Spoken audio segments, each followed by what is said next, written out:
Welcome to this week's edition of Black Authors Matter TV, where we interview the latest movers and shakers in the African American literary community. You'll meet some old friends, discover new ones, and stay abreast of the latest book developments around the country and even the world. So sit back and relax for the next 2 hours with Black Authors Matter TV co-hosts Gwen Richardson and Dr. Rhonda Lawson.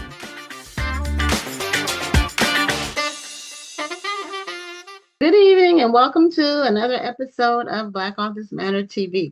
I'm Gwen Richardson, your host for tonight, and my co-host will be joining us a little late tonight, so we'll see her shortly. And before we bring on our first guest, because we have lots of things to talk about with our first guest, wanted to let people know the National Black Book Festival registration. We had a lot of signups in the last week. We're at 83% capacity. So if you plan to register as an author, I would suggest you go ahead and put your deposit down because we will likely sell out by mid-July, maybe sooner. So, don't procrastinate. And our first guest is no stranger to the book industry, to this show, or to book lovers everywhere, and we're going to go ahead and bring her on. And she is none other than Victoria Christopher Murray, who I have known since she first wrote her first book. It had an apple on it, I think. Did it? It had an apple. It was supposed to be an apple. It looked more like an orange. Oh my goodness, Gwen, that's a long time. I wrote that book in 1997. Okay, and we started our Kush City in 98. So, and then we opened the store in 2000. So anyway, welcome back to Black Authors Matter TV.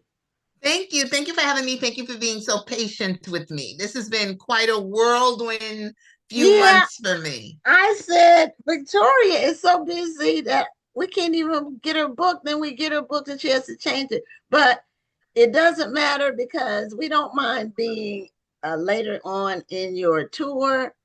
And you've been all over the place. I've been checking out the pictures and all of the best-selling lists that you've made.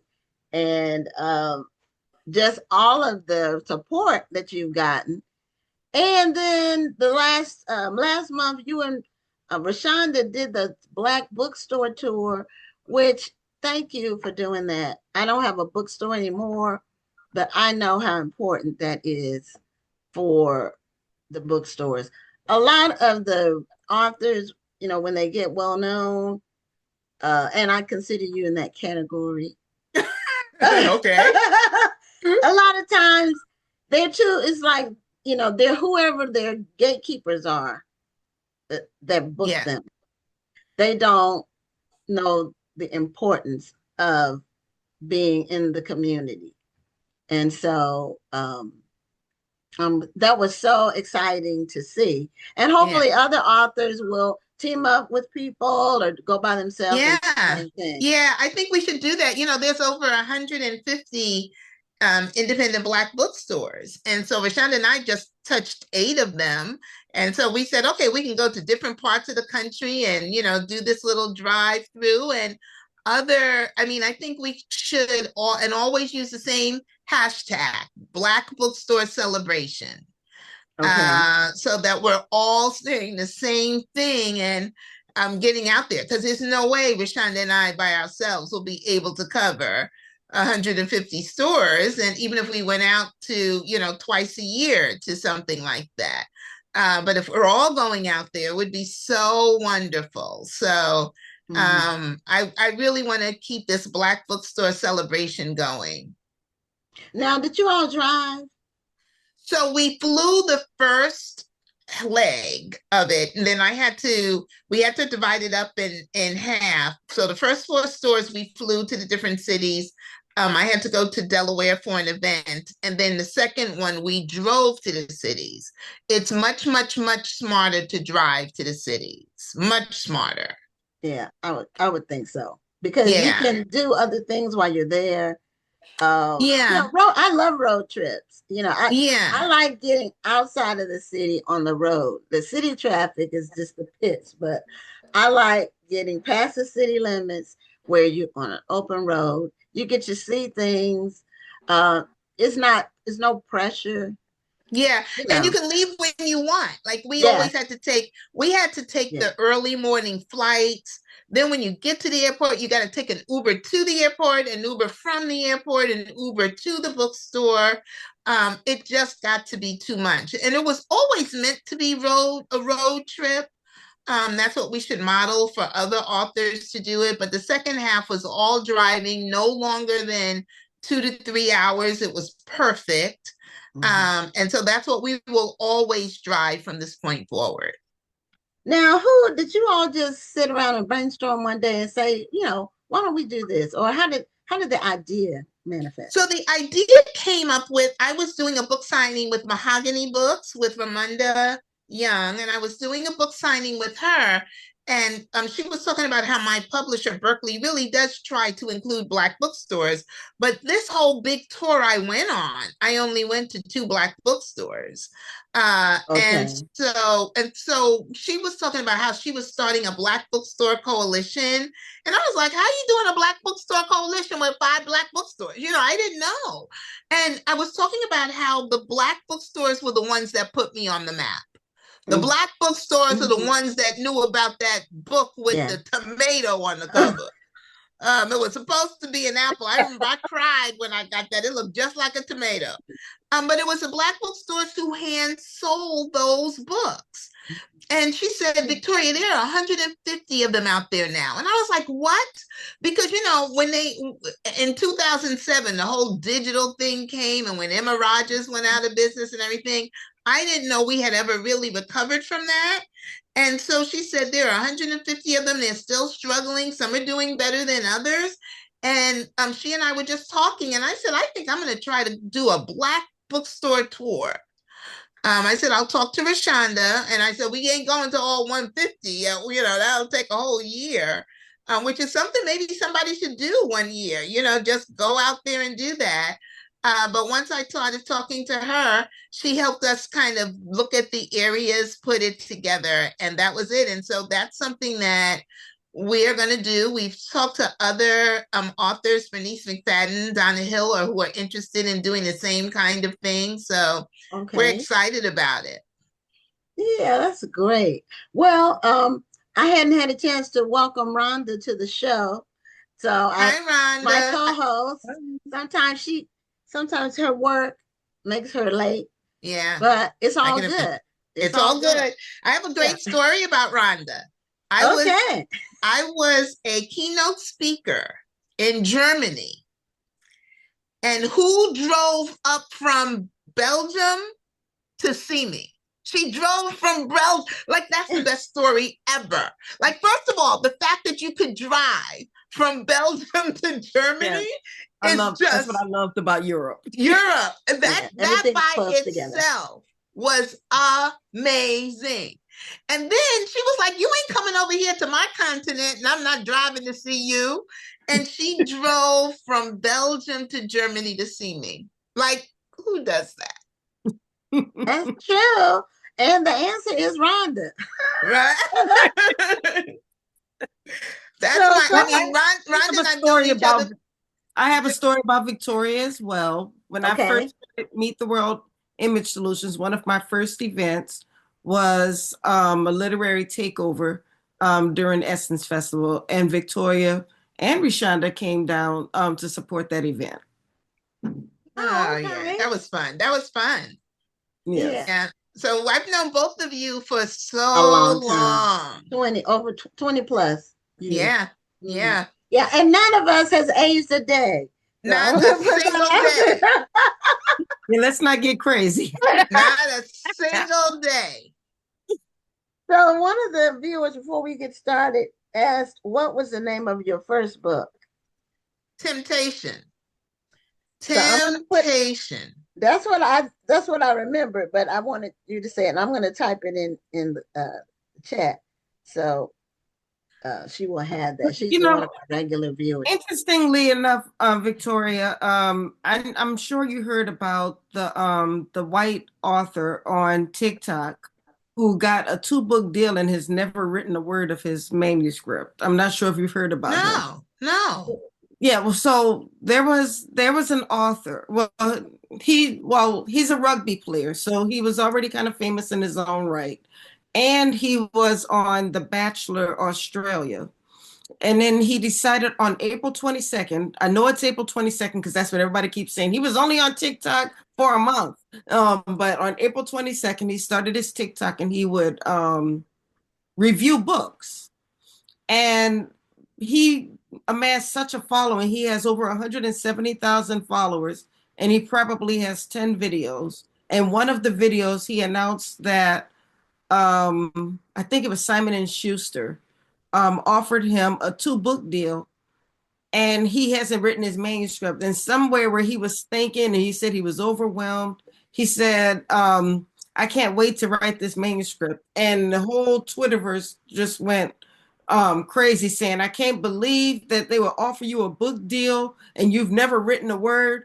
It's not fair. There are minority authors out there who are struggling to get book deals. And the first person I thought about was you, Victoria, because you had that series that you started, and two of the books have been written, and you received the movie deal, and then you got a deal for the books that you hadn't even written yet. I hadn't even written yet. I got a 7-movie deal. Yes. And I had written 3 books, so that's not true. That's not true that you can't. Right. That's what I'm saying. Everybody went crazy and they just came down on this young man. And I wound up doing a video. I said, sometimes it's not about the fact that he wrote the book or whether he wrote the manuscript or not.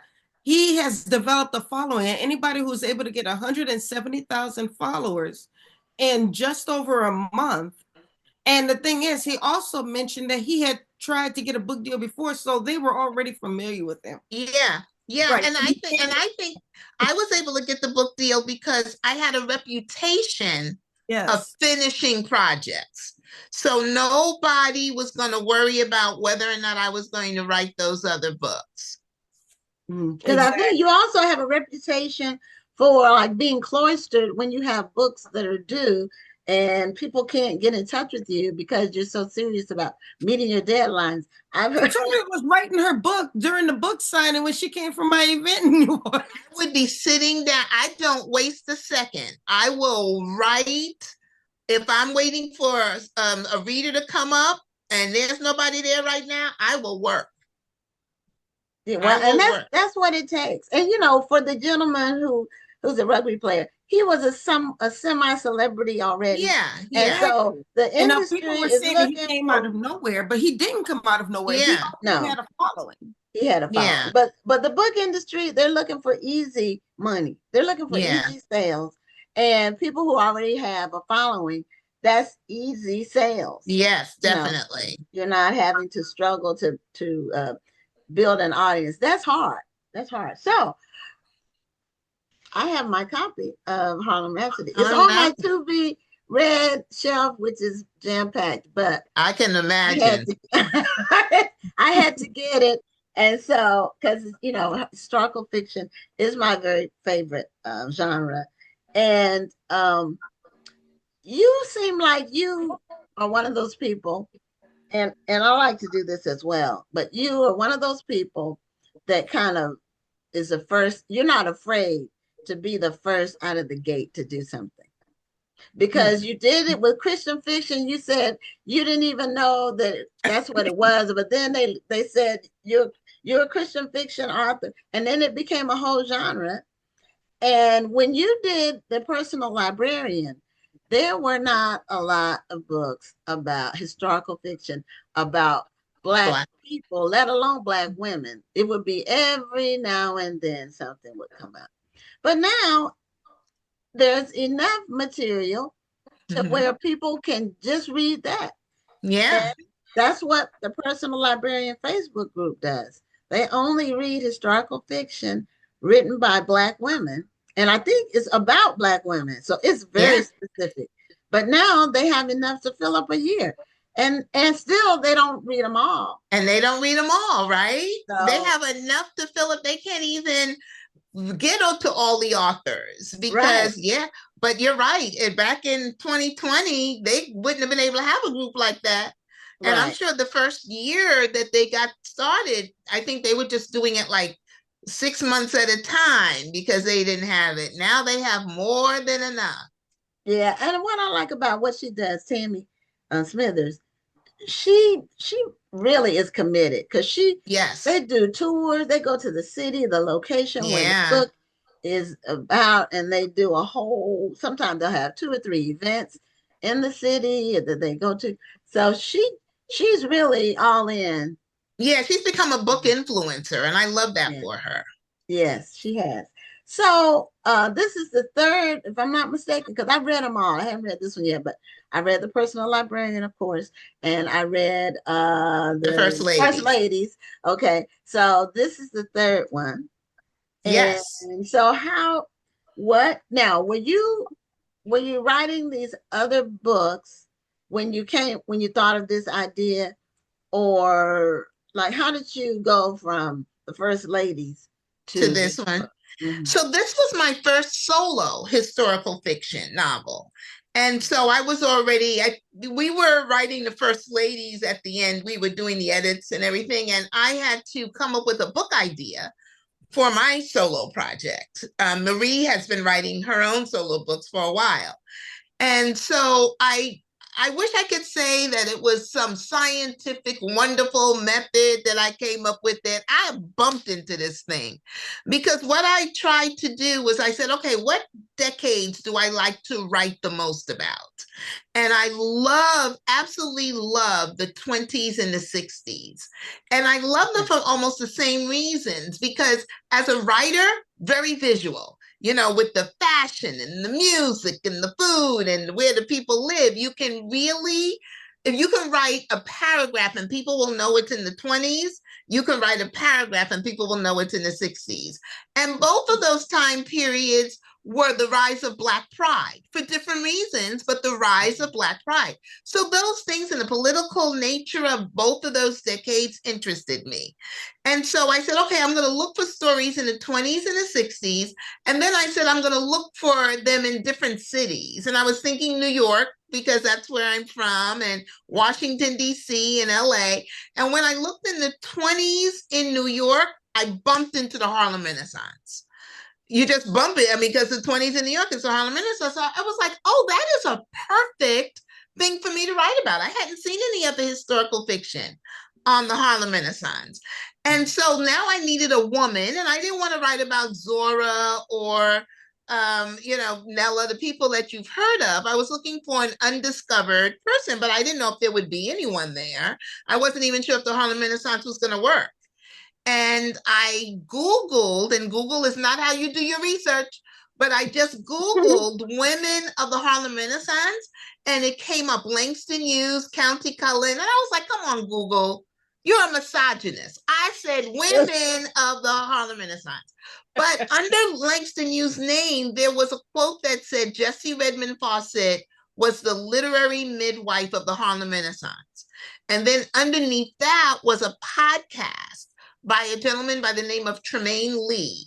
And it was called Harlem on My Mind. And it was a 25-minute podcast about Jessie Redmond Fawcett. I had never heard her name before. After 25 minutes, I knew that was one of the stories I wanted to tell. Okay. Now, did you know about her relationship with the boy when you picked her? Or did you find that out? Found that out. Okay, when you were in the process of research. I was in the process. It was early on when I found out about her relationship with the boy, but I was really into the story already when I found out she was a member of Delta Sigma Theta.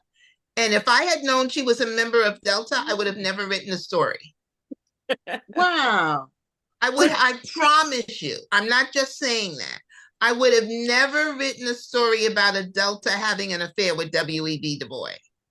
I would have. Okay. Yeah, I would have never wanted to do that. Well, Delta's like sex too. Yeah, I know we like sex, but we're But not that supposed to like sex with it's the a little more hood. serious. I can You know, understand what you're saying, I Victoria. really, and that's why I'm so grateful to God that I didn't know, because Jessie deserved to have her story told.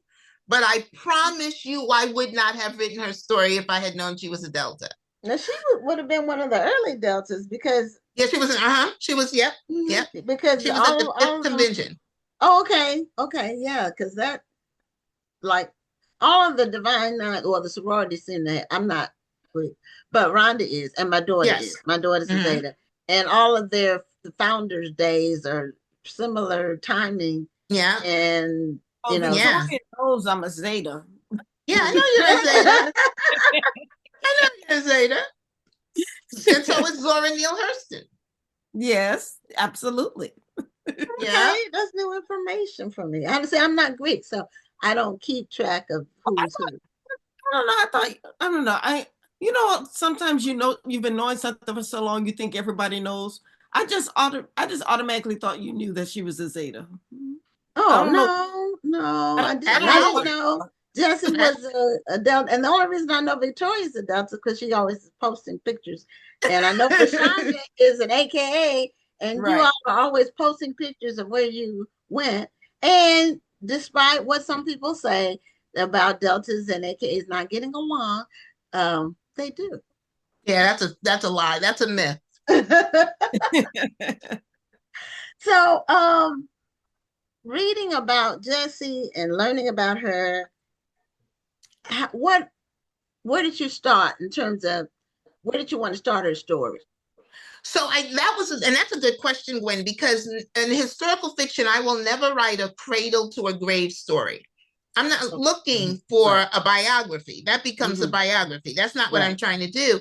So with every character, I find out their accomplishment, and then I write it in that time period. So Jessie Redmond Fawcett was a woman of first. She was the first young Black girl to graduate from the Philadelphia High School for Girls, which is still a prestigious school in Philadelphia. She was the first Black woman to graduate from Cornell University. She was the first Black woman to graduate Phi Beta Kappa. She became the first literary editor of the Crisis magazine, and she was the first to discover every single Harlem Renaissance writer that you know. She discovered Countee Cullen when he was 16, Langston Hughes when he was 17, Nella Larson was in her early 30s, Jean Toomer she had taught when he was in high school. Every single Harlem Renaissance writer that became legends, Jessie discovered them, mentored them, edited them, and published them first. And so with that as the framework, that was the time period I wanted to write about. I wanted to write about her time as the literary editor of the Crisis magazine, because during that time, that was the only place where Black people could be published. Right. And so it became a big thing to get your work in the Crisis magazine, and Jessie Redmond Fawcett was the gatekeeper. And what I loved about writing this book is we know Langston Hughes as this legend. I got to meet him as a 17-year-old who had never written anything, and she was the one who encouraged him to write. I got to meet Countee Cullen as a 16-year-old who couldn't even keep eye contact with her. I got to meet Nella Larson, who was thinking about writing a book, and if it wasn't for Jessie, she wouldn't have written her first book, Quicksand, which she writes during the book, during Harlem Rhapsody, and then she wrote Passing. So I just loved, it wasn't just Jessie who I discovered. I loved meeting our legends when they were practically children. So where did you do most of your research? Did you have to do much traveling, or were you able to basically focus on New York City? I was able to focus on Harlem mostly. Okay. And so I moved to Harlem for 2 different time periods, probably a total of 5 weeks. And I wanted to live in Harlem, even though I'm from New York. I never lived in Harlem, but Harlem is like no other place. The streets pulse with their stories. And lots of the buildings were still there. The building where the church where Countee Cullen's father preached, that church is still there. Jessie's first apartment is still there. The YMCA where Langston Hughes lived was still there. and the 135th Street Library, which became the Library of the Harlem Renaissance, is still there. Today, it's known as the Schomburg Research Center. Oh, okay. Yeah, and so in the book, it's called the 135th Street Library, the first library to be integrated in New York City. It was the Library of the Harlem Renaissance, and Langston Hughes is buried there. His ashes are there. Wow. Oh, wow. That's some good information. Now, did she live with Edgecombe Avenue? That's where W.E.B. lived. She lived on 7th Avenue. Okay, all right. I have a customer. As a matter of fact, and I'll talk to you about it now and after the show. One of our longtime customers that's been buying books from us since we started Cush City.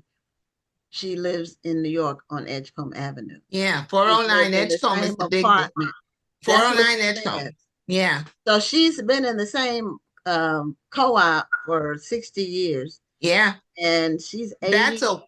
That's a world famous building. Yeah, and she talks about that, all the people that have lived there. Yeah, yeah. Awesome. And she wants an autographed copy of your book. So I told her you were gonna be on the show, and we're gonna figure out how to get that to her. We will definitely do that. We will do that.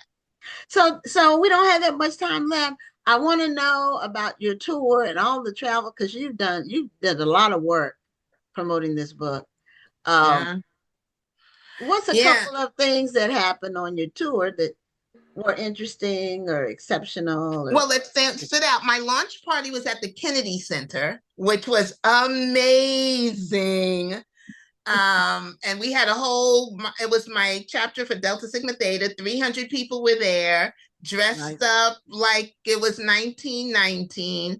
Abby Phillip was my in conversation person, the moderator. So that was really cool. People flew in from all parts of the country. Then the next night, so you think you can't get any better than the Kennedy Center? The one place where I wanted to sign was at the Schomburg, because that was the Library of the Harlem Renaissance. That's where Jessie met all of the authors. That's where, she took them. They had poetry readings there and everything. That's where Langston Hughes, as I said, is buried.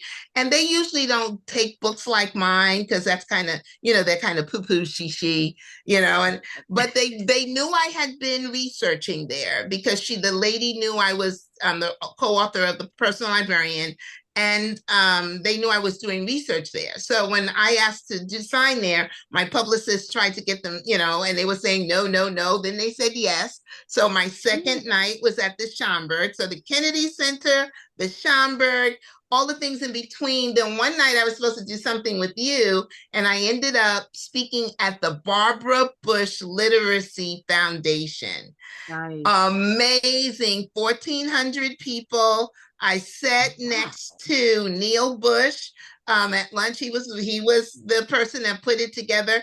That DNA and that Bush family runs deep, man, because I thought he was his brother. He looked just like George W. He laughed like this, the way they.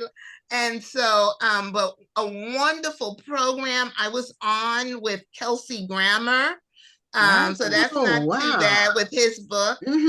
So that was good. So I've had such wonderful, those are just 3 of some of the top ones. I signed recently at the historic Alfred Street Baptist Church here in the Washington, D.C. area. That was amazing. So I've had and one of the best things for me, I'm from an HBCU. Hampton always welcomes me back. Always. Like that is a done deal.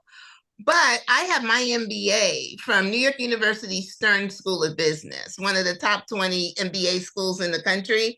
When they called me back this year to speak there, and now they have me doing it in September at 2 other locations, that was a big honor.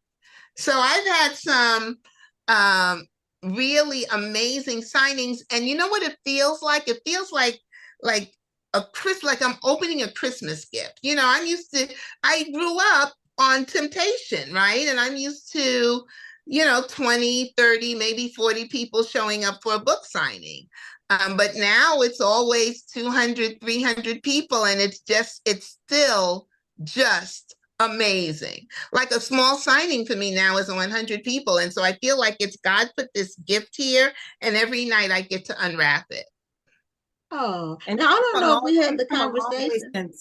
Oh no, it's come a long way. I remember. Came a long way, right? And I know our time is just about up. Yes. But you offer a piece of encouragement. There are a lot of authors who are watching. There are some authors out there, let's be real, who think that they should have your level of success right out the gate. Yeah, she's an overnight sensation. I'm an overnight success after 28 years. An overnight success. Man, after 28 years, this is what I will tell people, because it gets really hard out here to do this thing. And I've been doing this thing. We're laughing about it, but you two know the struggles I've been through over these 28 years.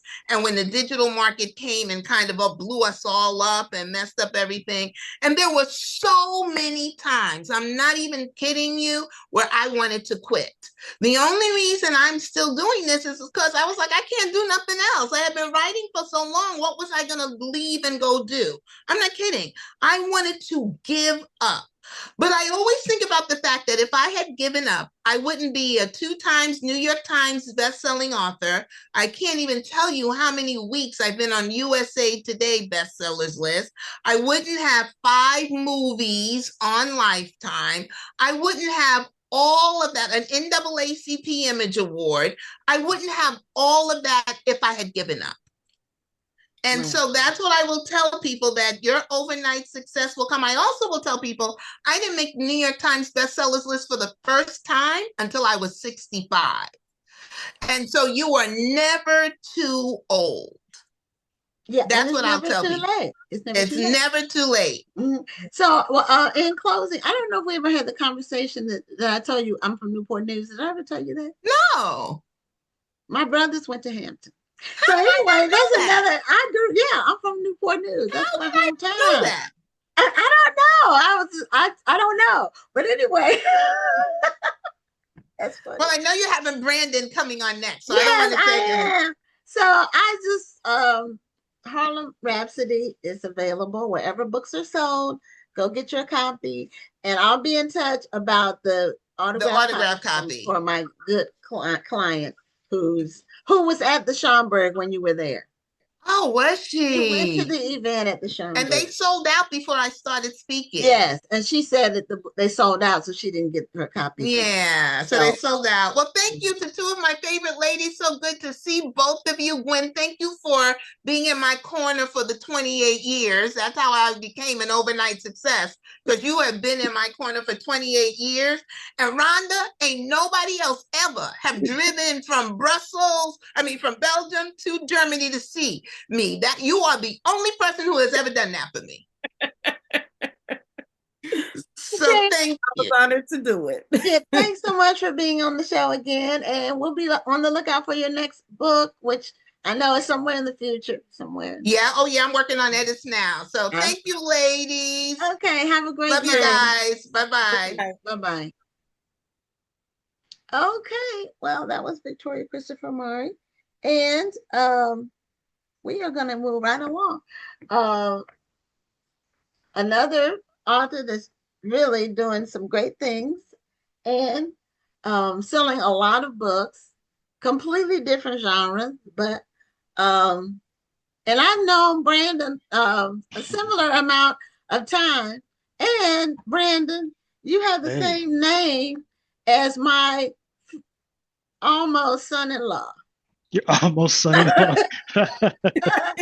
I think I saw your daughter's getting married soon, right? The 14th of this month. Oh, that's cool. Congratulations. And her intended is named Brandon. So cool. And he's a good guy too. So good. But I was just I met you in a similar time frame. It was after, but it was a similar time frame to when I met Victoria. Although I think what happened was both of you all were at our first book festival. But I knew Victoria before then. I don't know if I met you before you were at the first festival, but I had I met. I had come to your store. When? Oh gosh, it was probably like 20 years ago. Yeah, that's yeah. Okay, Yeah, so you did that before the festival. yeah. And Hmm. what was the How book long that he's been you remember what the around, book because was? as long as we've known each other, Gwen, I have never set foot in your store. You sold my books in your store. I remember one time I wanted to sign in your store and you told me where your store was. And I think I was on the whole different part of Houston. I was like, oh, shoot, I'm not going to be able to make it over there. So I Well, never it had was a chance 10 to go to your years store. from 2000 to 2010. We saw a lot of people. Mhm. And, the Victoria was talking about the digital world, and Amazon really is what interrupted a lot of Yeah, independent bookstores. When yeah. Amazon really like got big, they really blew Hmm. up. Um, Hmm. it killed a lot of book Yeah, sales for a time, and right. it kind of had to go through a catharsis. And now a few bookstores survived it, not many, but there have been others that have grown and launched since then in the last 5 years. Right. Yeah, I've seen that too. Hmm. Yes, some of the young people are thinking of ways to do stores. You Hmm. know, that were when I was doing it. That's when you have more passion than sometimes you have more passion than you do sense. But uh, Hmm. you know, I tell people you don't do this solely for money No, you don't. You certainly don't. because you can find easier ways to make money quicker and Much with less easier, of a headache, yes. much easier. And But you you Absolutely. do can it do it for because you believe in it. Hmm. That's why you do it. So you have a new book too. I haven't had a chance to get it because it just came out. So I didn't have Yeah, the I chance to do. get my shipment in before the show. But it's called Good Good intentions. Intention. Yeah, So you yeah, have a copy. Okay, you have your copy of it. yeah. And Brandon writes mysteries, and our book club has read like your last 7 or 8 books. And I'm sure we'll read this one. But your last book, it was bad something.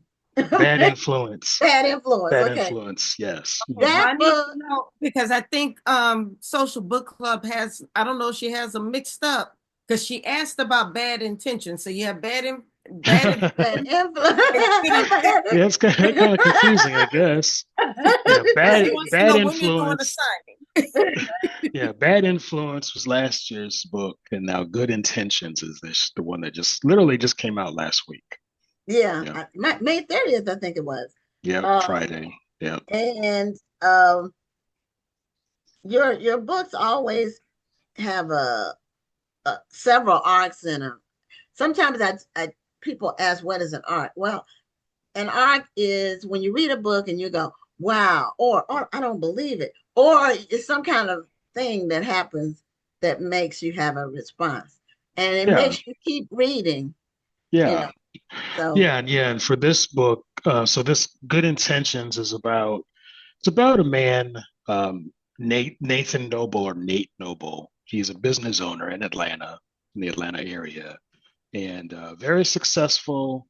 Still, kind of building on things though. About to also get married, and then he encounters purely by coincidence someone that he went to school with, but hadn't seen this person in 30 years. The last time he saw him, they were both 12 years old.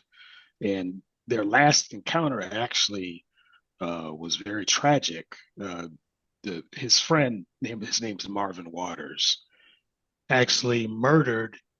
Marvin murdered his own stepfather, and Nathan saw this, like he saw the aftermath of this happen. He literally walked in on it at the time that it happened, and Marvin was, he spent time in, juvenile detention and, apparently prison, kind of went down a bad path after that.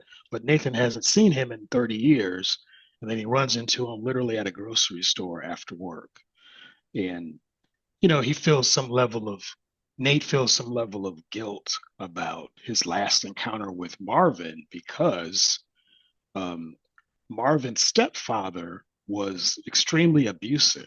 And Nate, he was best friends with Marvin, so he knew some idea what was happening. He would see, you know, like belt marks, sores in the back of Marvin's back, when he would change clothes for gym class at school. So Nathan, he did something, and he never told anyone what he did, not even his mother, but he basically wrote a letter, an anonymous letter, um, telling the school that they need to investigate Marvin's stepdad because Marvin is being abused and his mother is being abused, but no one's doing anything. So Nate slips this anonymous note under the door of the principal's office, thinking he can help, thinking something good will happen of this. And that same day, that same evening, is when the big blow up happens with Marvin's family. And Marvin kills his stepfather, apparently in self defense. But Nate has always felt like his actions were the catalyst for that to happen. So he's harbored this sense of guilt for 30 years, and he was never able to find he was never able to reconnect with Marvin. Couldn't find him on social media or anything until they just have that chance meeting in the grocery store parking lot. And Marvin actually works at the grocery store, and it just looks like he's been having a rough life. He looks a lot older than he is. He should be 42 years old, but it looks like he's way older than that. Scar on his face. Just looks like he's been living a rough life. And so that's how they end up connecting again. And from there, Nate basically offers Marvin a job at one of his stores that he owns. And it's kind of what the story is about. Good intentions. You're trying to do a good thing, help somebody out, which is very important to Nate. He knows that Marvin's an ex-con. He knows that. He doesn't care. He thinks he needs a second chance. He needs somebody to reach back and give him a chance. I'm going to be that guy. But it turns out some people, they may not necessarily be the right person for you to extend that generosity to. And then Marvin has his own intentions, if you will, on how he's going to sort of manipulate this situation for his own benefit. So that's sort of the high level storyline, but there's a lot of twists and turns from there. I know one of the things that people will ask is, well, where did you get the idea for this particular story? And although nothing like this has ever happened to me, I did go to school with someone who was extremely bright. And around, I'd say when we were in ninth grade, freshman year of high school, he just kind of fell off the map. And I had no idea what happened to him. But I thought he was having some type of issues in his house, in his family. Now, this guy was extremely bright, like advanced placement classes. And then my mom told me that she saw him several years ago, and he was just working as an usher at a movie theater. I was like, you're kidding me. That guy, like, you would have thought he would have gone to Ivy League college, It's like, what happened? What happened? How did things what path did he take? What happened? And I thought about that. That was actually the inspiration for this story, is just, there are these pivotal moments that people have in their lives, or, where they just kind of make these choices, things happen, and they can have lifelong repercussions. And for Nate in this story, his good intentions actually turned out to be a bad thing, for his friend. So yeah, that's what this one's about. Now, I was expecting this book to be a sequel to the other book. And then I was reading the names of the people, and I said, I don't remember these people being in bad influence. Because the way it ended like there was going to be a sequel. No, I've never done a sequel. Not yet. Not yet. I'm not saying I won't. See, a lot of people are doing series now. Yeah. And so I thought you had jumped on that bandwagon, and maybe I should. No, your books are great as standalones. I think they're great. Decision not to do sequels? Yeah, it is. I just literally have so many ideas for stories that when I think about doing a sequel, my thought is, oh, I'm gonna have to spend 6 months writing a sequel, but I already have this other totally new idea that I want to explore, Mm. and I just end up exploring the new idea. And I've thought about sequels like Dark Corner. Probably I get more questions about a sequel to that than anything. And I wrote that book 20 years ago, and I Yep. still get asked about a I sequel to read it that one. 20 years ago, Yeah. and it's Um, still in my top 20 of all yeah. time. Yeah. Thank you. Thank you. It hasn't been like nobody has replaced it. I mean, other books have been replaced. But you know, when Yeah. a book is solid, uh, just an excellent book, it's not common. It's Yeah. almost like a masterpiece, a song. It was the same as art, or Hmm. painting, or uh, Hmm. when it's just great, or a movie, you know, the Yeah. classic movies that people watch over and over and over. Hmm. It's like that.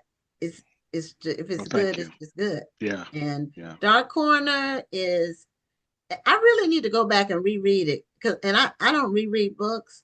I've only reread one book in the last 30 years, Which book? and it was a book by J. California Cooper Oh, yeah. called The Okay. Wake of the Wind. And Okay. it was like 15 years after I read the first time, I read it again. And it was Hmm. equally, and that's on my list too. I find as I get older that I don't always remember books that I already read, and then I'll pick up a book thinking, okay, I'm gonna check this out. It looks interesting. And then I'm like, wait a minute. I read this 15 years ago. That happened to me. I picked up an old, I knew it was an older book when I picked it up, but I picked it up anyway because for some reason when I read the synopsis, it didn't ring. I was like, oh, this is a continuation of a Mhm. book I had read before. It didn't hit me that it was the actual book that I'd read before. Yeah. And Yeah. then I do audiobooks all the time. So I'm listening to Yes. them like, wait a minute, because I had bought this book. Hmm. Hmm. So, I mean, Yeah. I guess that's a good thing that for that author that they can Oh, write yeah. something that still captures your interest, but it just obsesses Absolutely. when I pick up a book I've already read. Yep. Yep. Yeah, and when you Absolutely. read a lot, the storylines, the plots, it becomes a blur unless there's something to really grab Hmm. you about it. Hmm. Because it's kind of like you're turning books and you're just reading them and reading them. And uh, well, a lot of authors, I won't say every, but you have a writing style that grabs a person. And your book, the last one, Bad Influence, uh, elicited the most conversation Really? at our book club meeting of any book we read for the whole year. Wow. Because we couldn't we didn't like that the bad girl, I forgot her name, but the Scarlet. girl who Yeah. was crazy. We everybody was saying, what, why didn't they know she was crazy? And it was we had a great conversation about that book. And Good. I haven't read, like I said, I haven't read a book by you that I didn't enjoy. I enjoy some more than others, but Yeah.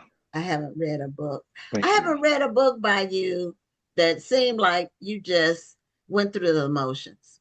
Yeah, that's good. Some Yeah. authors do that. It's just like formulaic, where but I haven't read a book by you that fits that. Yeah. And so, Yeah, I'm glad because it doesn't come out.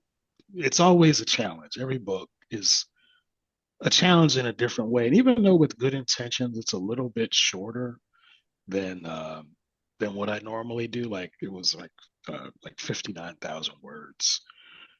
Um, Bad Influence is about 76,000 words. But anyway, even though it was a shorter book, it still had a lot of challenges with writing it because one of the things with these characters that I try to really work on is, on one hand, the reader is reading about this character, Nate, who's trying to be a good guy, good intentions, right? Good, do the good deed.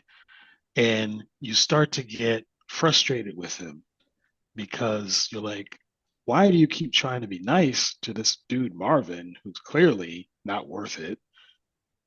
And it was a challenge to write that in a way where you would not just lose all sympathy for Nate. But he is just truly one of those stand up guys where it's hard for him to say no to people. And he was kind of a lot like my grandfather, who was just generous to a fault, even with people who you're like, man, why'd you? My granddad had a business too.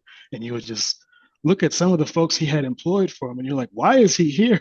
This guy's like, he had one guy who, now he had a delivery business. One of his employees actually stole one of his trucks, like just took off with it.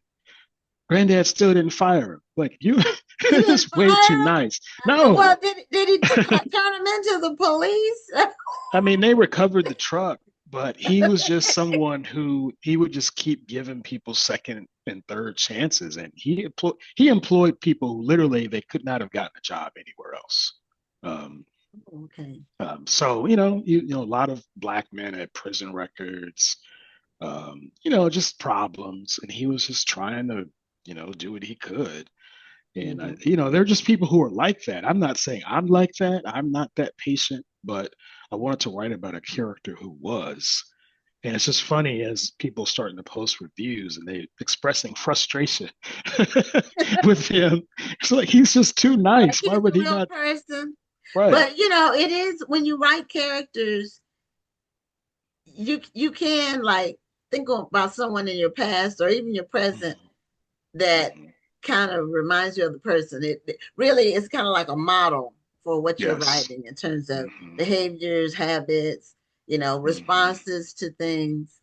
I've been self-employed for most of my adult life, and I'm not that kind of employer like your grandpa. I was in a minute.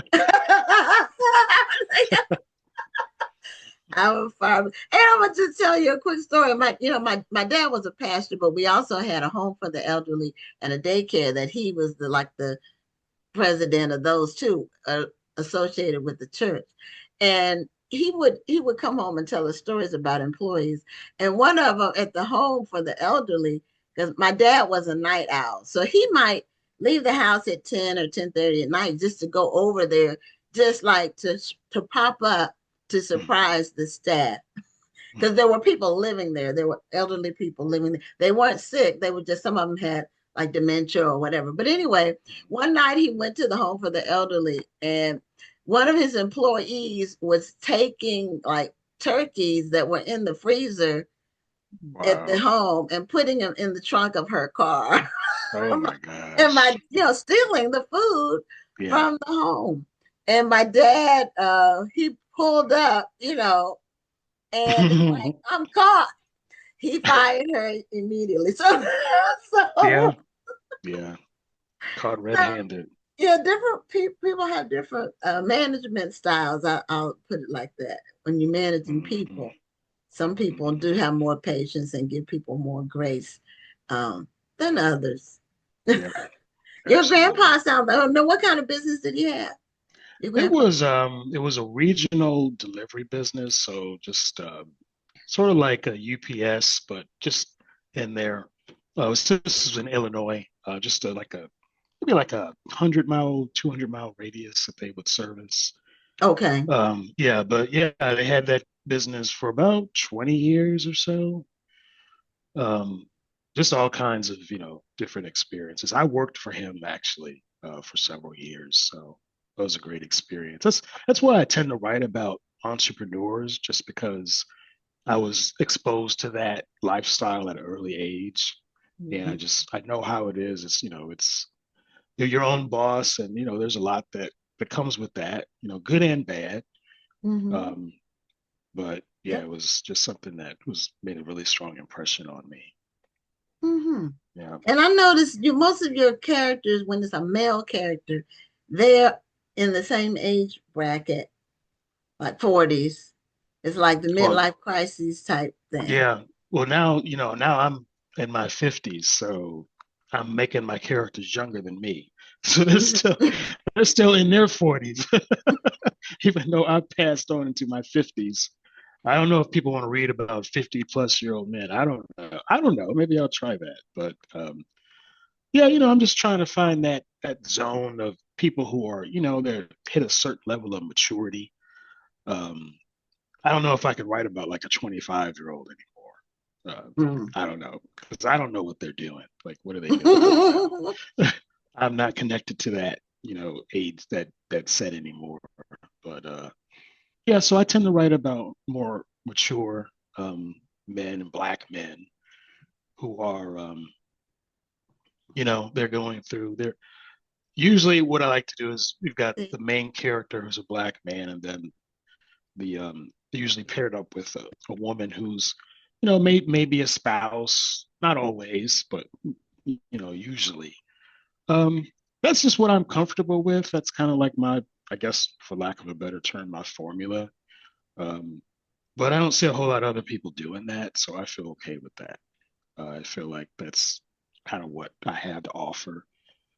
And then I'm just within that certain structure, I'm looking for, change that formula, people would notice. Yeah, yeah, yeah. Yeah, you look like at that Walter Mosley, for example. He's writing about black male heroes. That's his thing. And it's a need. It's something we need. We need those stories. So yeah, I just feel like that's my own little voice, my contribution, if you will, and just keep trying to find different ways to engage people, within that realm. Yeah. You think I'm trying to get my backdrop back. I don't know what happened. I did stop video and then my background left. I'm still working on it. But I'm here. I'm just trying to fix it. It's okay. It's okay. Now, I was just saying, do you think there's a story that you would like to write that you just haven't waded into those waters yet? Yeah, there's plenty. The thing is about it's easy to get a story idea, but a lot of the story ideas may not be the story that I'm supposed to write. And it just has to feel like something that I'm capable of writing. And I've talked about this before is like I will oftentimes start a book, get to about a halfway point, and then I run out of ideas, run out of gas with it. Then I'll come back to it years later and I see a way to finish it, and then I'll finish it. So, stories, certain stories, you just can't force them out. I think you have to um, give it time to develop. But at the same time, I do want to provide at least one book a year for people because this is still a business, so you just can't take years and years. Yeah, if you do that, you have to come back with something that's an absolute masterpiece that gets people talking, like Tananarive Due. She hadn't published a book in 7, 8, 9 years at least. Then she did The Reformatory, which has blown away everything she's ever done. Honestly, I had to put the book down because it got so rough. I'm like, oh my God. Emotionally, it was before. I can't say that I enjoyed the book. I had to experience the book because the story was just so it was heartbreaking. Yes. Yeah. So I still need to finish. I got to about the halfway mark, and I was like, okay, Tananarive, I got to put it down for now. It's just I'm too scared. It's like I write this stuff, and I'm like I'm too scared to even go along with these characters anymore. It's too much. So I finished it. It was a very well done book. I listened to audio, and I've got to tell you that the narration was top tier. Yeah. You could every voice you knew who the character was. Oh, okay. They just did that well with it. It was amazing. Yeah. And I know last time you were on, you were saying that you did audiobooks for your books, and they've done well on audio. Yeah, that's and for this one, Good Intentions, I was able to took some doing, but I was able to work with William Wells. He's the one who's narrated like now it's 6 books of mine. But we were able to coordinate it so that the audio edition was available the very same day that the other editions were available. So everything went live at the same time. Because, you get people who, especially when you're publishing independently, they feel like, oh, well, when are you going to give us the audiobook? I don't want to wait 6 months. And they'll ask you when the audiobook's ready, and you're like, oh, it's not ready yet. It'll be ready later this year. Who knows if they'll remember to even listen to it later. So I just wanted to all be ready on the same day. Just because, I've found that probably about 40% of my audience wants the audiobook. And so I feel very strongly, that let's just make the book available in whatever format people want to read it in, want to experience it in from day one.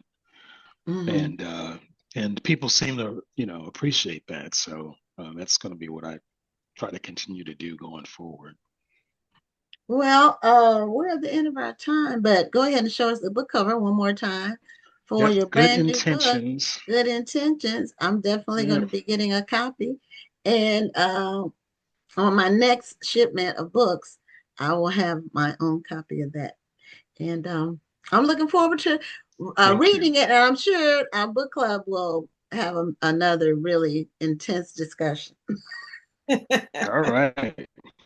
Thank you all both. Thank you. I always enjoy talking to y'all. I really appreciate it. Thank you. Have a great night. Okay, y'all too. Have a good one.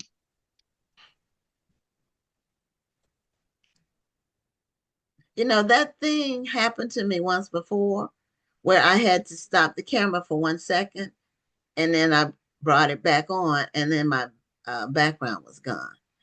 But the other times I've done it, like in between, it hasn't done that. That's crazy.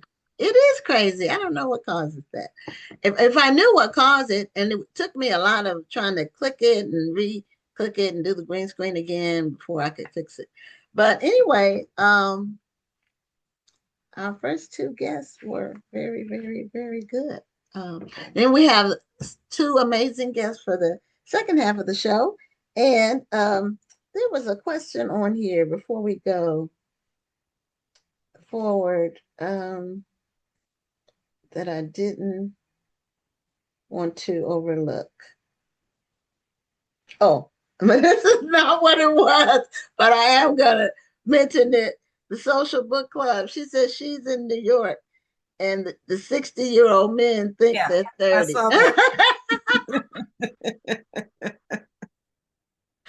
Some people just never really grow up.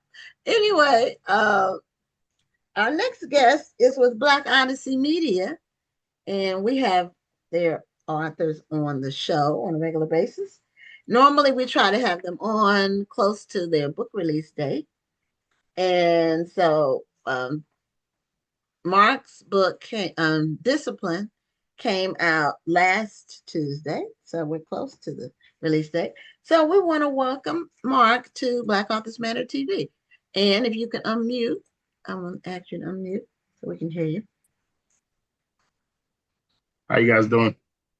Doing great. Now, I see your book is your backdrop. Yeah. I had to do it. It's a giant size rendering of your book cover. Now, Discipline, is it what people might think it is? Like when Discipline comes to mind, I think about it could be like a gang or like a crime family and what happens to people who get out of line. But Gwen's over here writing her own story. Oh, well, no, I'm just wondering what is the name, the one word title, is it what the book is about? So I just had a book signing in Rehoboth, Delaware, and somebody walked in and was like, "Are they a gang?"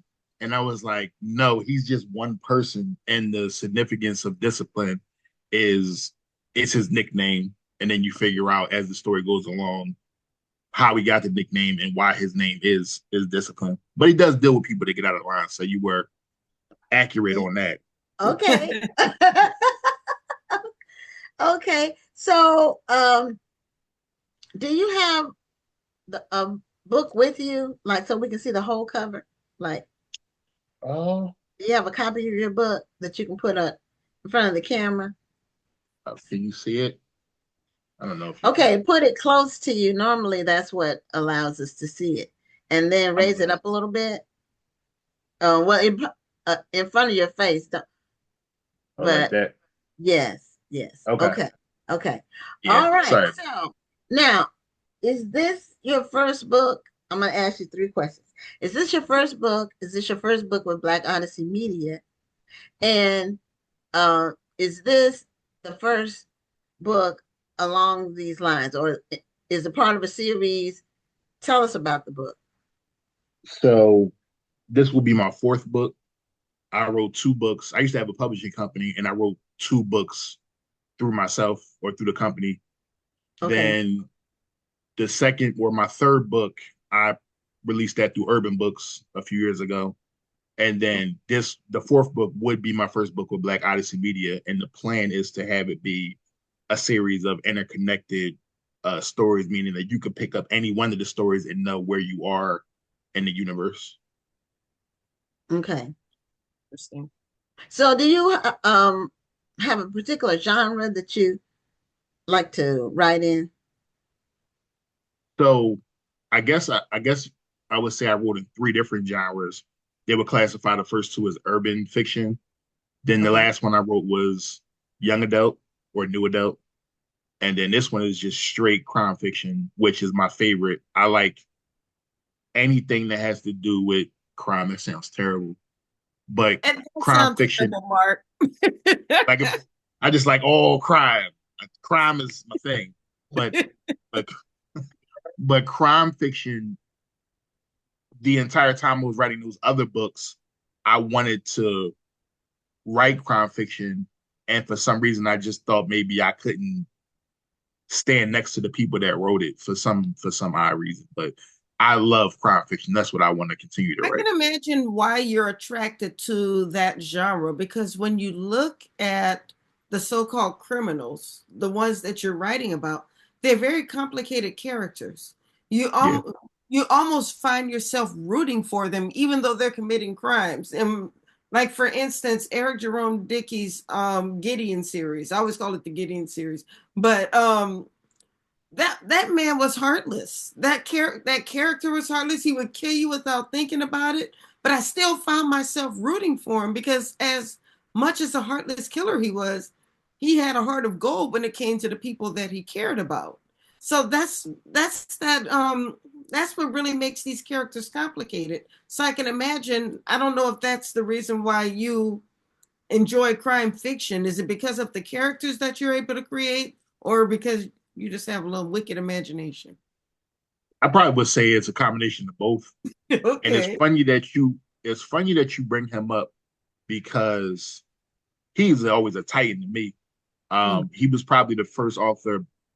He made me feel like, not made me feel like, he let me know it was possible for us to be in hardcover because every time I saw him, he was just on the back of the book. I said, you got to be an ill dude, no synopsis. You got to open the book to read the synopsis. He's just on the back of the book. That's how big of an author he was. So I had heard of the Gideon series a long time ago. And as I got in the mood to write this, I read, he had like an assassin book. The title's escaping me, but I read that book and I was like, wow, that lady's cold blooded. And I kind of wanted to be in those modes of maybe like the psychological part of the characters. And you are right. I do like that we all do stuff for a reason. And it's not just, oh, he does all these terrible things for no reason. I just wanted to get into like the psychology of why they do that. Crime fiction seems to be growing among Black authors. Um, I feel like we weren't really seeing a lot of it until the last 5 years or so. We started seeing more of it. That's not, well, I was gonna say that's not a genre I read, but I take that back because I have read books in that Well, genre I would before. also venture to say, I think, and Mark, please correct me if I'm wrong, But I think there's a little bit of a difference between street fiction, or what some people call gangster fiction, and crime fiction. Yes, it is. Yes, it's two different genres. Yeah, crime fiction is more, from what I gather, it's more like detectives, and sometimes they'll be chasing a criminal, uh, like that. Whereas, street fiction or urban fiction is more about the criminals themselves, and a lot of times it's drug related or weapons related, from what I gather. No, that's how they would classify it. And I think with crime fiction, at least for me, it was about not only the psychological depth of the other main character, but also the police chasing him. Yeah. And I wanted my own Martin and Will, but in Philadelphia, as far as like Bad Boys. And I just wanted like two cool detectives to chase the most horrible human being that they could in Philadelphia. And that's kind of how I formatted the story. Like I already knew the ending. I just had to get them to that point. Yeah, a lot of writers say they know the ending, and they know the beginning, and they know the ending, and it's the part in the middle that they have to come up with for the story. Yeah, that middle part is a doozy. That's where all the words are. All the words, a lot of middle. Get it together. Yeah. Yeah. So, Mark, what would you like people to know about you as a writer? Like, what motivates you as a writer? When did you get started with writing? And what would you say about your writing journey, and like how you got from the first book to this one? It's been a long, arduous journey. I'm not gonna lie. So when I first started many moons ago, I had this idea to start a publishing company. I just wanted to help people, publish their books and stuff. And I started the company, and I think I published, I want to say 10 books. So I had my first two that they would classify as urban fiction. And then I got it in my head again. I'm always with these ideas to get like traditionally published. And a quick funny story. When I first moved to Delaware, I picked up a book at Amazon off the shelf. I was shelving the books, and it was called If I Ruled the World. And it had a blurb on there by Erica Badu. And I was like, how did that author get a blurb from Erica Badu? That author's name was Joy, right? So I'm querying, and I send her a query. She told me it wasn't ready yet. And I was like, you know what? This lady knows what she's talking about. I'm going to listen to her. I query. Nothing's happening, right? I start writing the new book. I say, you know what? I'm going to try it again. Let's try to query again. I'm going through the process. Nothing is happening. I say, you know what? I did it before. I can self-publish again. My first, on my tour that I'm on now, the first stop was at the bookstore where the owner told me, just try one more time, one more query. I said, I don't want to do it. I'm done with this book. I'm going to light it on fire. She said, one more time. No one's reading it. I sent Joy another email, and she responded back. And she has been my agent since that day. She closed that deal, and then she closed the deal for this book. And this book only exists because I was frustrated with the last book. And Discipline probably took on and off, starting, stopping, maybe over 10 years.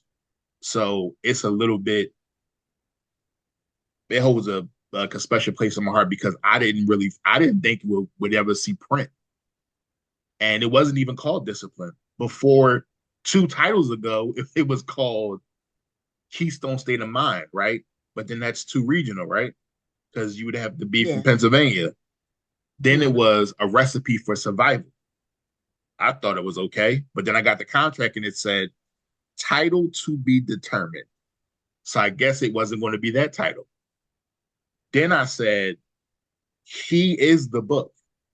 And what he disciplined, I'm sorry. So he took over the book like Steve Urkel took over Family Matters. He was going to be like, he was going to be like a one-off. I said what you did there. he was going to be like a side character. And then I don't know what happened, he became more interesting. And then as I became more frustrated with querying, I gave him more trauma and more killings. And so he became a fully formed monster. And then that's the middle that I didn't have. And then that's how the book came about. And then we said, maybe we should just go with his nickname, because as soon as you see that, you're like, what does that mean? And then when you flip it on the back and read the synopsis, you're going to know what it means. And then that's how it came about. So it's been a very long journey to get to this point. So it sounds like, but you know that writing is your path. Yes. Every facet of writing. When did you realize that? Probably one of my teachers, Miss Turner, who I have to send her a book. I told her that today. In her creative writing class, like soon as I had to create my own fake city, I was like, okay, I think I really like creating stuff from scratch. But what really solidified it was in 1995. It was a very small movie. You might not have heard of it. It was called Bad Boys, and it was starring these very little known actors, Martin Lawrence and Will Smith. And when Will ran down the street, Miami, and I said, okay, I need 2 detectives like them, but in Philadelphia. And from that point, I always had it in my head, suppressed it until I was like, okay, I'm ready to do this now. And then I was like, let's go. And then I started writing it. So it sounds like Bad Boys made a strong impression on you.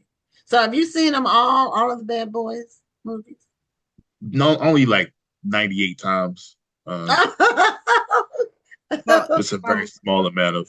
Sounds like you didn't really like the story or the movie that much, because it would have been 100 if you did. I would agree.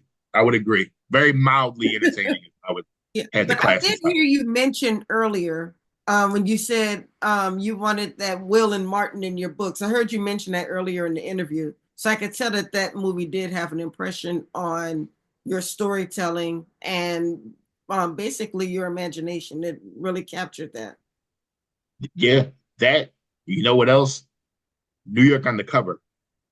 And not only, so I went to military school, so staying up was worth getting in trouble for. And I will only try to stay up to get in trouble for 2 things.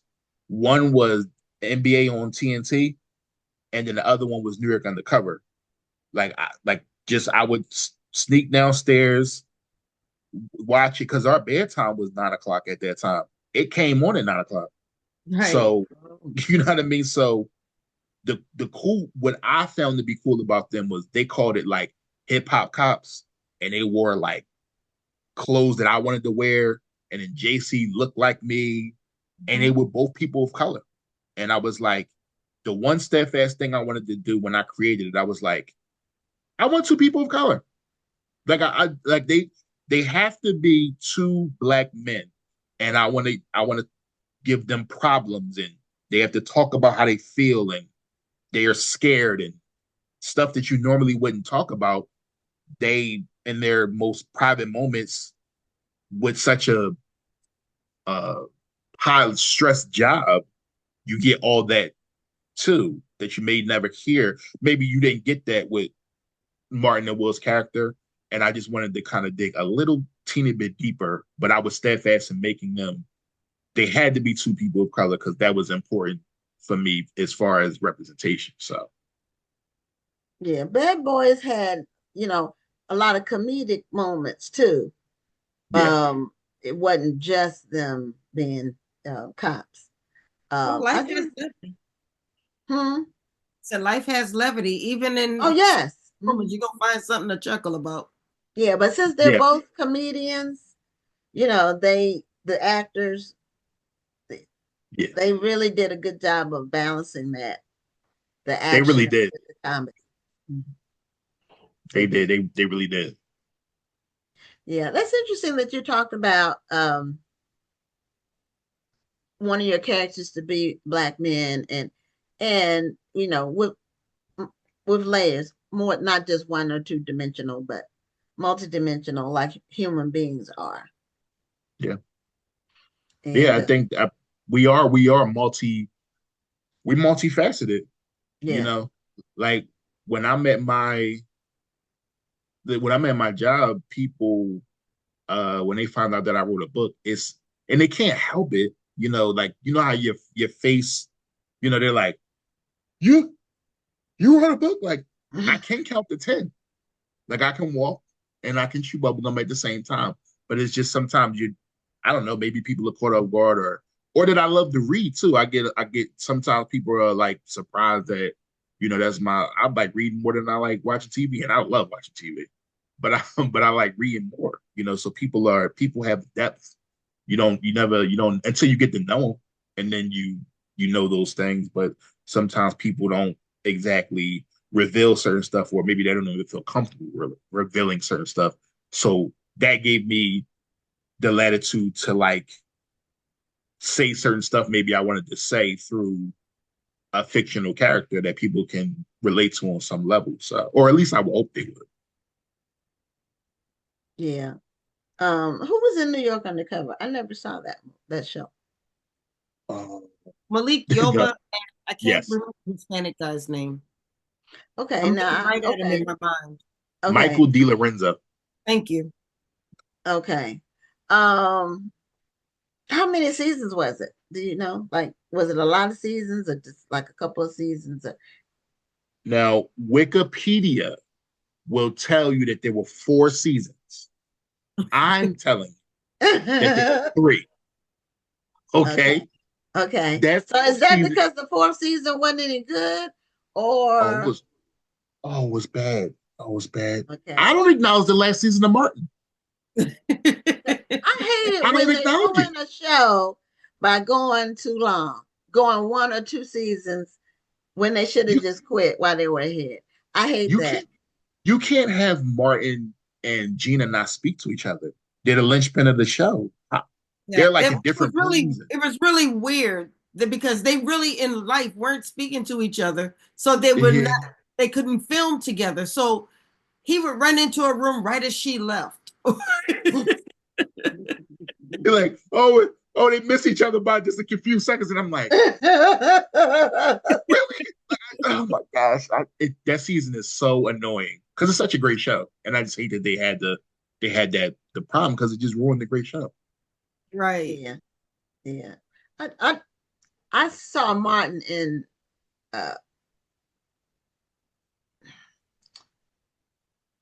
I didn't see the beginning to end season. I would see an episode here, episode there.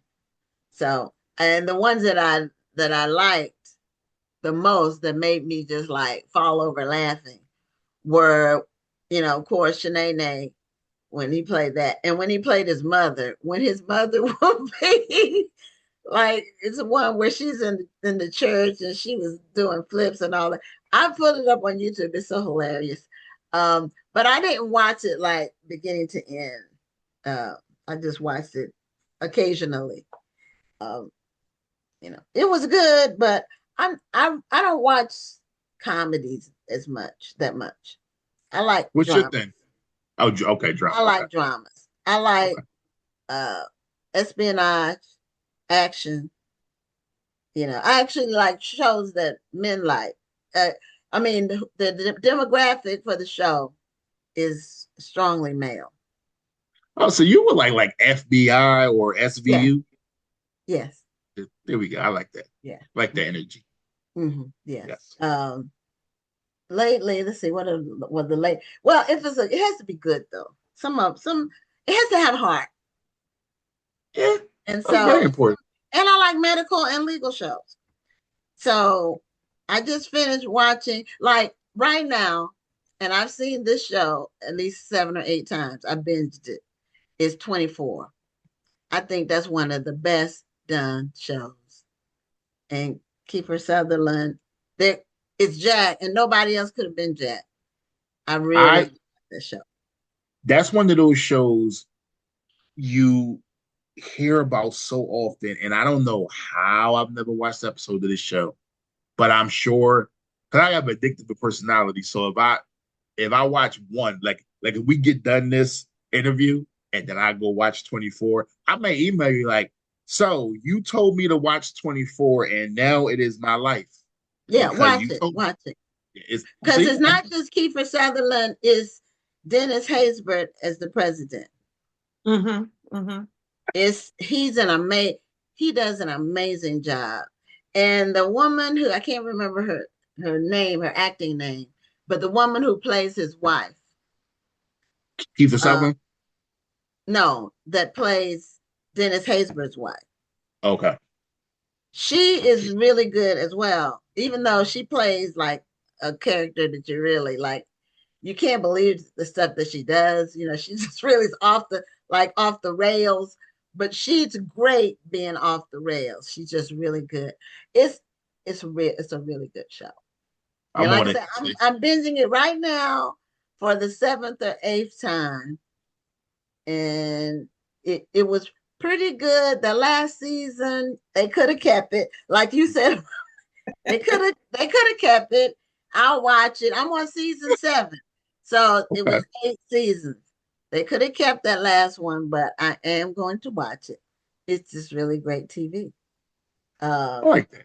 So now, have you ever thought about, and most authors do, think about your book on the big screen, like if you had to cast your book for a TV series or a movie, who would you think of that would be Discipline? Who would play the role of Discipline?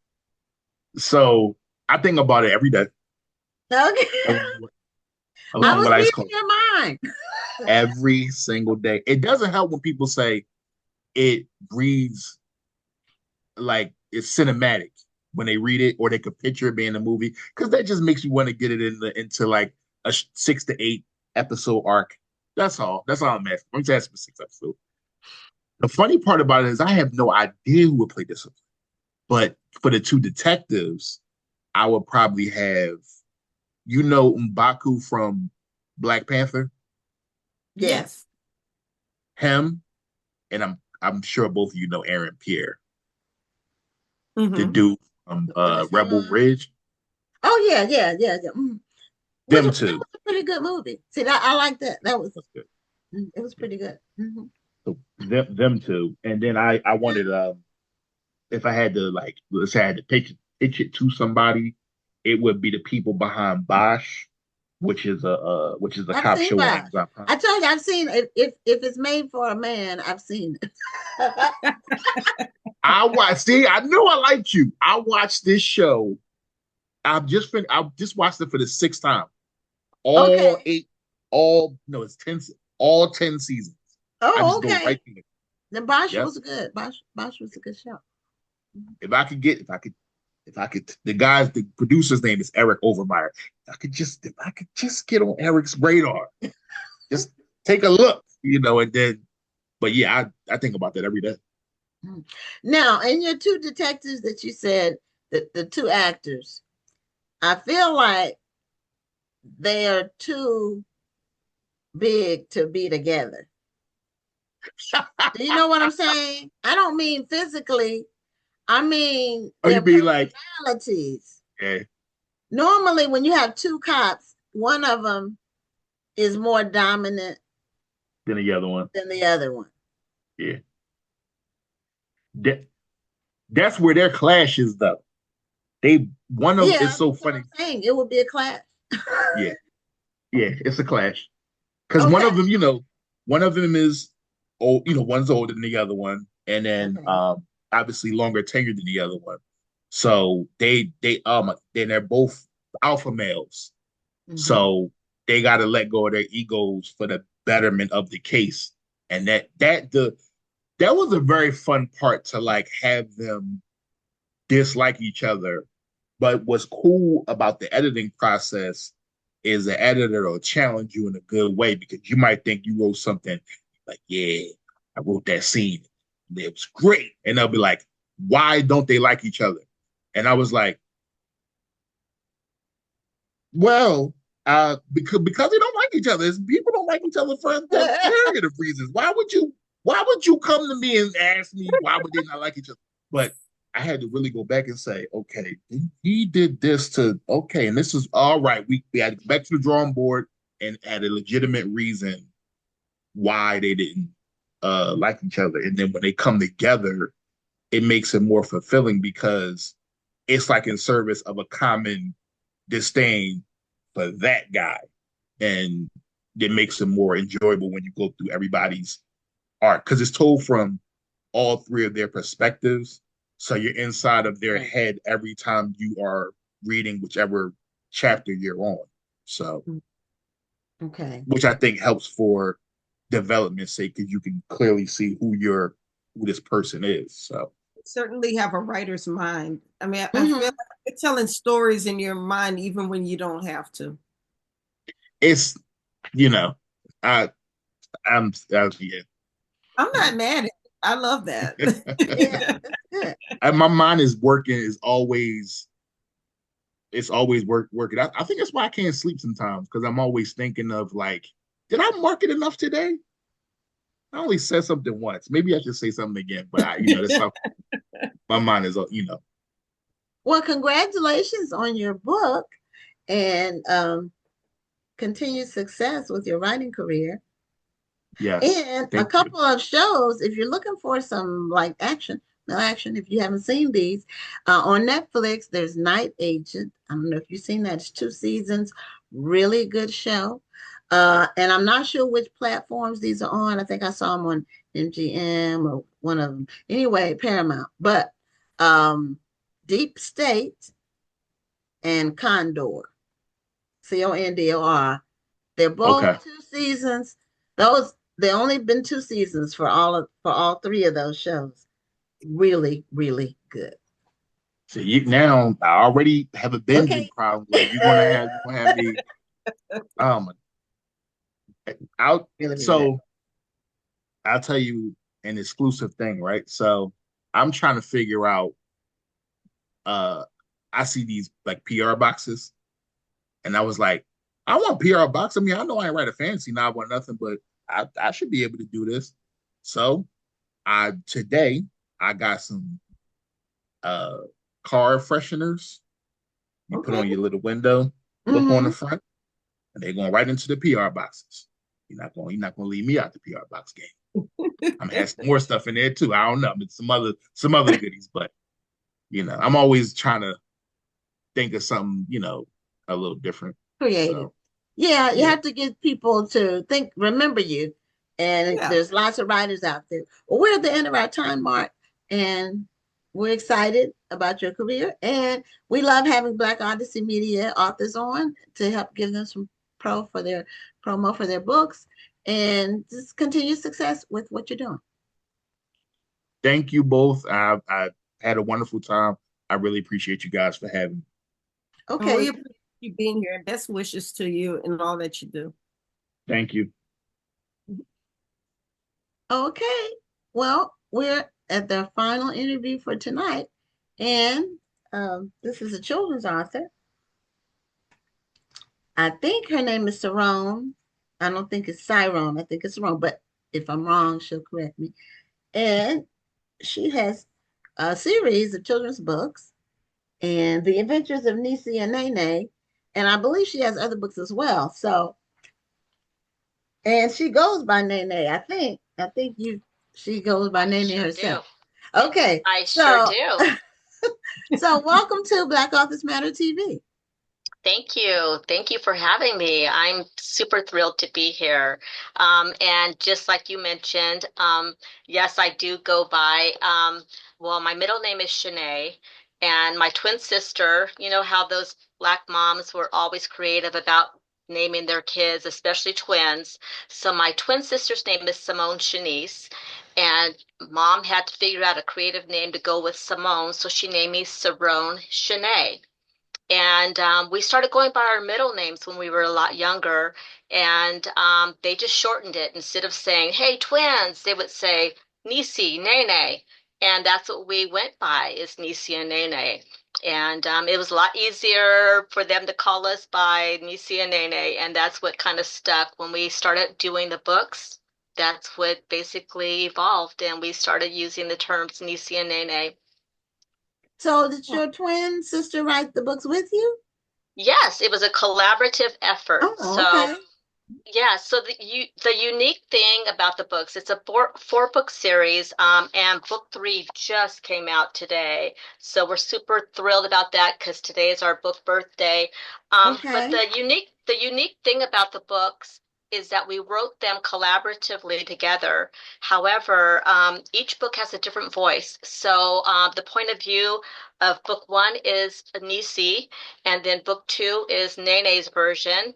And then book 3, of course, is Nisi's, and we go back to book 4 being Nene's version. So it's kind of like the way they saw it. And with their unique personalities, they kind of see it from a different angle, but it makes it super fun. Okay, now your well, you took my question, but go ahead. No, I was just gonna see what age range is your books, are your books geared toward? So the books are chapter books, they're early chapter books, and they're geared for like ages 6 to, it could be 5 to 8 or 9. And the reason being is we have some larger words in some of the stories, but we have a glossary. So, you know, for kids who like to challenge themselves and pronounce words like conundrum and things like that, you know, there's always a little bit of a challenge for them. We found that just kind of being out there at the schools, the kids that are as early as kindergarten love them, but kids that are a lot older also love them. So, you know, I think they're characters that can read across the board. Yeah, you asked the same question I was going to ask Rhonda. That's why I said you took. Well, we always do that. We think a lot. We think alike. Yep, yep. Nisi and Nene think alike, and when they do that, they double snap, and it's kind of like same, and that's what happens with twins. We think a lot alike. Double snap. Okay. So, are you identical twins? We are identical twins. We are. Okay. So it's true that twins do everything together, or a lot of things together, or at the same time. Yes, and it's double the mischief. And so that's why we base the books. The books really evolved from our childhood. You know, we grew up in a time where imagination was key. And, mom would put us outside and go play and say, go play. And we did that. We went in and we made mud pies, we climbed trees, we did all the things that, kids our age did. And but we had it 2 times the fun because there was 2 of us. So, we got into trouble, and either mom was going to discipline both of us, or she was going to discipline, or not discipline at all, because it was 2 of us. So we always got into something. And, but it was always so much fun. There was always something going on. So could your mom tell you all apart from day one? Or did she ever get you all mixed up?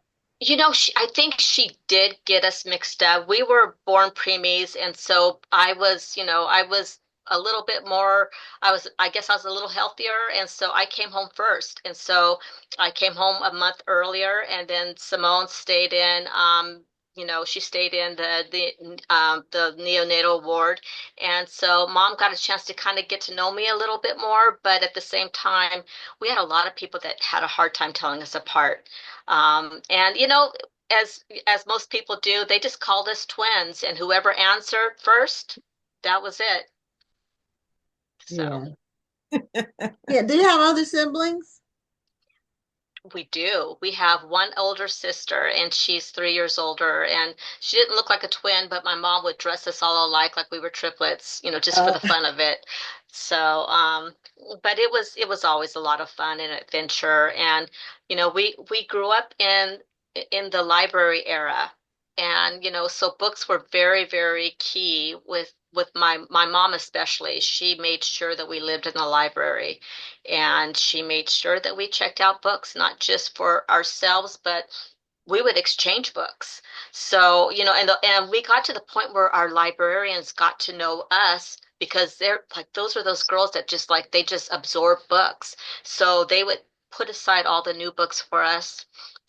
Simone would get 10, 11 books. I would get 10, 11 books. And within a certain amount of time, we would exchange them. And so we grew up on books. And that was, one of the things that got us really started into wanting to write about and capture books, for our kids. I really believe I grew up on books as well. But now kids just have so many there are so many things competing for kids' attention. I mean, Yes. between TV, video games, computers, social media. Media. There are so many things that are competing for kids' attention that I almost feel bad that they didn't have. I feel like my mom's saying this, but we had the simpler life. Yes. We could read books. Yes. And go outside like Syrone was describing. We spent a lot of time outdoors. We weren't inside watching anything. We were outside, and we made up games, or we just played like the standard games. Right. We would make up games. I think this is what makes it so difficult in the children's kid lit trenches. It's really difficult because, with adult books, the adults go out to the stores. They buy the books, they read the books, they know they're coming out. Kids have to be led by the adults to be like, hey, this is a good book. Why don't you try to read this? Versus a child is not going to pick up a book on their own and just like, I really want to read this book. So if you've got a parent that wants to take a child to a library, that's a good way of finding out, or to a bookstore. But most kid authors have the biggest challenge of getting their books out there underneath that the scope, so that kids actually are aware of them. Unless you're someone who's very well known, it's very hard to get kids to know about your books and to want to read them. And so it's a huge challenge for kid authors. And there are a lot of children's authors who are releasing books. Yes. At this year's book festival, we have about 35 children's authors signed up already. And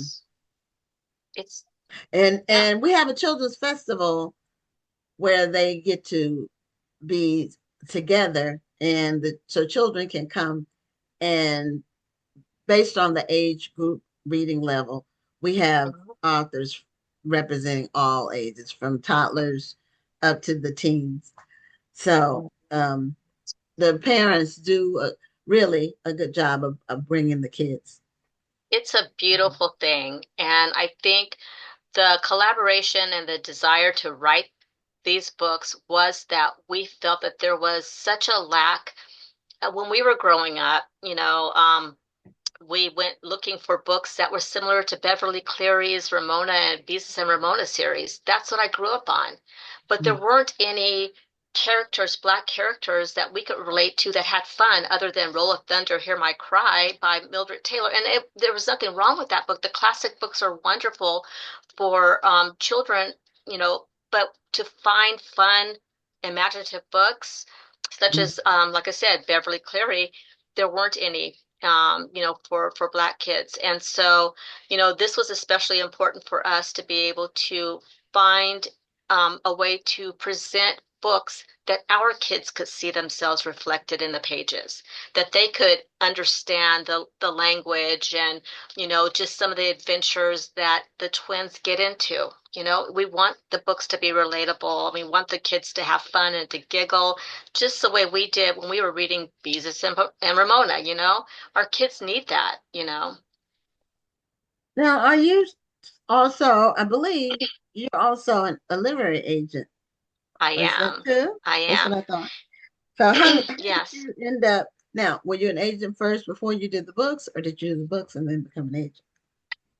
No, I actually have had a very eclectic career. I worked as a journalist. I did a lot of freelance opportunities. I did some reality TV interviews. I did some music venues,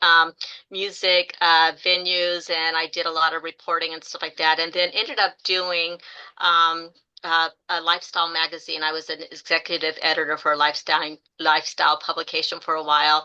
And so I kind of jumped all over the place for a little bit. And then we started writing the books. Again, like I said, it evolved from our childhood. And then at the same time, I was still working in that arena and was doing some interning and all of that. And then became a literary agent just as the books were just starting to get produced. So, you know, so that kind of came after the fact. Excuse me. But what I love the most about this particular avenue is that I really want to see Black authors have a voice, and I want to see Black authors excel and succeed. And so that was one of my desires to being able to do the agent part of this, is just to make sure that our Black authors have a voice, and that I mean, there's so many that are out there, and it's just a pleasure being able to be a part of that process for them. So, are there particular types of authors that you represent in terms of genre? So I'm looking at adult fiction. Predominantly, I'm looking at adult fiction, and I'm looking middle grade, also children's. I do look at children's picture books and all of that. I'm not really looking at a lot of nonfiction. Inspirational, motivational, Christian. I'm doing all of that as well. So I'm open to a lot of genres. You know, we were talking earlier when Victoria Christopher Murray was on. I mentioned the author on TikTok who had just joined TikTok like a little over a month ago, has already gotten 170,000 followers. And he was offered a 2-book deal, and he hasn't even written his book yet. And he mentioned that I can't wait to write this book. And then the whole Twitterverse, the whole TikTok verse just went crazy and got upset with them, backlash against them. I don't know if you heard about this. And I was talking, when I brought this up to Victoria, she hadn't heard about it, but I said it reminded me of you, because you had gotten a 7-movie deal and you had only written 2 of the books. The other books. So often publishers are looking for a following. They're looking for somebody with influence. Saying that as an agent, how do you help prospective authors to as prospective clients to understand that? And then what do you look for that will give you an idea of whether this person is going to work for it, whether this person is going to sell? Social media following is really important. However, with our agency, we do accept debut authors. And so it's not just, if you have 600,000 followers plus. I mean, that does help. However, I work with a lot of clients that are, I love being able to be a part of the development process. So some of the clients that I work with don't have a major following. It's not a prerequisite for them to be able to be successful as they're, getting started. But I do know that there are a lot of people that want only clients that have just a huge, ginormous following on so many different levels. That's why I believe that so many authors need a chance, and they have a great voice, but no one wants to give them that opportunity because they don't have a million followers. So yeah, I want to be a part of that process. And ironically, Victoria and I love Victoria. I remember seeing her probably about 24 years ago. Like, she probably wouldn't even remember, but I love seeing so many of our authors who just really excel, because it gives other authors, debut authors, a chance to look at and aspire to be just like the authors that do so well. Yeah, we just emphasize to aspiring authors that it takes 20 years to become an overnight success. Yes, yes, It might not be yes. 20, but it's, most of the time it's at least 10. It's You know, yes, then a yes. person blows up. It's like they've been working in the trenches, and then, like Victoria said, then some things start happening. But Yes. It's a little different for children's in the children's sector, to be really honest with you. Like I said, there's a lot of things that deter, children's book authors. And it's because if you are a picture book author, for some reason, there's so much more of a trend with those books. They're, easily seen, they're easy to pick up, easy to grab, easy to read. However, a children's chapter book is not so easy because you're looking at now targeting kids that desire what they want. They want graphic novels, they want comic books, they want anime. So to look at a book that has a little bit more substance, No, I and was it's just up saying, to the graphic novels have come a really long way. I look at they them, have. They have. Yes, yes, yes. And Yes. gone are the days where you can read a book that has no pictures. In a children's book, pictures are almost a necessary thing because children want to be able to see, they want to be able to engage, they want to be able to interact. And, that's one of the best ways of being able to do that. And so, thankfully our books do have pictures. At the end, we have like I mentioned, the glossary, but we also have an activity after each book. The first book, book 1, has a recipe for snickerdoodle cookies. It's amazing. Book 2 has an activity to paint rocks for the community and, leave a special message and then put it around in the community. And then book 3, because it's about community gardening and composting and just so much fun, it has a book for zucchini chocolate cake. So every book has something. The beauty of the books is that it is multicultural, intergenerational. The twins are being raised by a single dad after losing their mom. Their big mama is their grandma who is raising them as well, who helps dad. Dad is a primatologist who studies chimpanzees. And because he does that, Big Mama is is the one that encourages and that keeps him going. But the community is a small enough community that it allows them to get to know, everyone in the community, from the hairdresser to, the favorite man in the community, Mr. Otis, which is what book 2 was about. Was Mr. Otis he had no teeth. He just had gums, and he wanted to eat some of Miss Annie's great fried chicken and corn on the cob, and he couldn't because he had no teeth. So Nisi and Nene decided to borrow Big Mama's extra pair, and hence Big Mama and Daddy found out, and it ended up being a disaster. I can't see that picture, but it ended up Put it being a closer to disaster. you. Put it So it closer ended to you. So you're saying they borrowed their Big Mama's They extra borrowed their set Big of, Mama's of extra false false teeth. teeth? Yep. And it did not work out well. So I can imagine. and so it was a cute little situation where Dad says you need to solve this problem and you need to solve it fast. So then they're up to trying to find ways to raise money and all of that. So the twins work together when in every situation they get into their own double mischief, but they have to find ways to be creative about getting out of the trouble that they get into. And the books are funny and they're humorous. I've got a lot of friends who as adults love reading it themselves just because they see themselves in it, but they also feel like it's perfect for their grandkids or their children or whatever else. So it's perfect. So but there's always something.